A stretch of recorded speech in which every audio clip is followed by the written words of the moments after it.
আপনারা যারা নতুন কন্টেন্ট ক্রিয়েটর আছেন এবং 2500 টাকার আশেপাশে একটি মাইক্রোফোন খুঁজছেন তাদের জন্য আজকের এই ভিডিওতে আমি কথা বলবো মাওনোর AU PM360TR মডেলটি নিয়ে, যেটি একটি কন্ডেন্সার মাইক্রোফোন। তো দেরি না করে ভিডিওটি শুরু করা যাক। আমি আছি লাবিব হাসান এবং আপনারা দেখছেন digital heaven with Labib. Unboxing এর মাধ্যমে আমরা ভিডিওটা শুরু করব।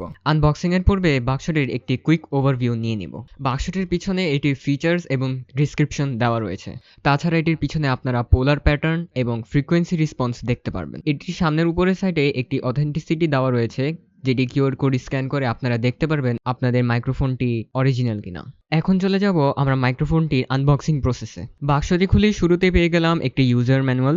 এই ম্যানুয়ালে গাইড দেওয়া রয়েছে কিভাবে আপনারা মাইক্রোফোনটি বিল্ড করবেন এবং পেয়ে যাচ্ছি একটি মাইক্রোফোন হোল্ডার। এই হোল্ডারটি প্লাস্টিক বডির এবং এর মাঝখানের জায়গাটি শুধুমাত্র মেটালের। এরপর পেয়ে যাচ্ছি আমাদের কেবলটি। নয়েজ রিডাকশনের কথা চিন্তা করে কেবলটি বিল্ড করা হয়েছে। এই পয়েন্টারটি আমরা মাইক্রোফোনের নিচে দিয়ে ইন করব এবং 3.5 মিলিমিটারের একটি জ্যাক দেওয়া হয়েছে, যেটি আমরা স্মার্টফোনের সাথে কানেক্ট করতে পারবো এবং একটি মাইক্রোফোন স্ট্যান্ডও থাকছে।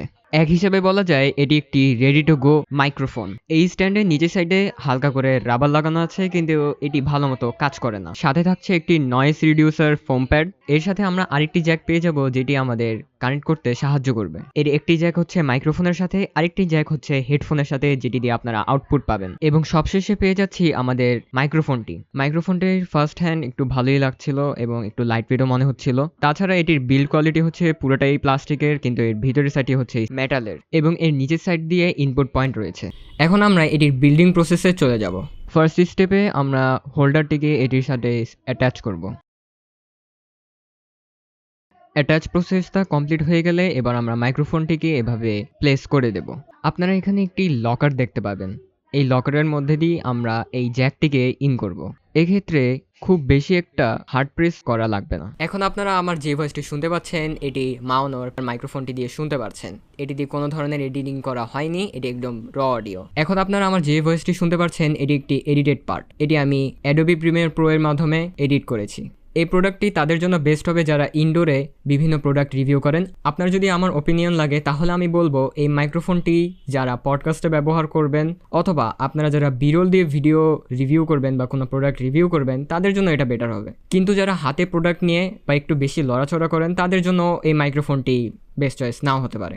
এটি একটি কার্ডিওইড প্যাটার্নের মাইক্রোফোন হওয়ায় আপনারা দেখবেন আমি যদি এটার পিছন থেকে কথা বলি তাহলে এটা ভয়েসটা কম শোনা যাবে।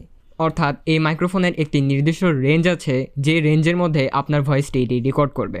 এটির যে ব্র্যান্ডিং লোগোটি আছে এটি বরাবর আপনার কথা বলতে হবে। এখন আমার কথা বলার রেঞ্জটি হচ্ছে 4 থেকে 5 ইঞ্চি। এই মাইক্রোফোনটি হচ্ছে একটি হাই সেন্সিটিভিটির মাইক্রোফোন, তবে এর গেইন লো হওয়ায় যেটা নয়েজ রিডাকশনে অনেকাংশে সাহায্য করে থাকে।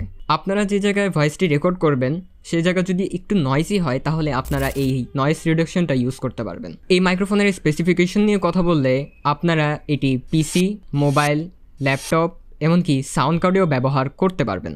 এই মাইক্রোফোনে আমার যে দিকটি সবচেয়ে কম মনে হয়েছে তা হচ্ছে এটি একটি ইন্ডিকেটর। এটা দিয়ে যদি একটি ইন্ডিকেটর দেওয়া হতো তাহলে মাইক্রোফোনটা ভালো হতো, বাট আপনার প্রাইসটিকে অবশ্যই মাথায় রাখতে হবে।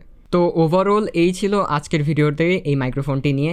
আপনাদের কি মত এই মাইক্রোফোনটি নিয়ে আমাকে জানাবেন এবং আমি যদি এই মাইক্রোফোনটি নিয়ে কোনো একটি পয়েন্ট মিস করে থাকি তাহলে আমাকে কমেন্টে জানাবেন। আজকের ভিডিওটি এ পর্যন্তই। সবাই ভালো থাকবেন, সুস্থ থাকবেন। আসসালামু আলাইকুম।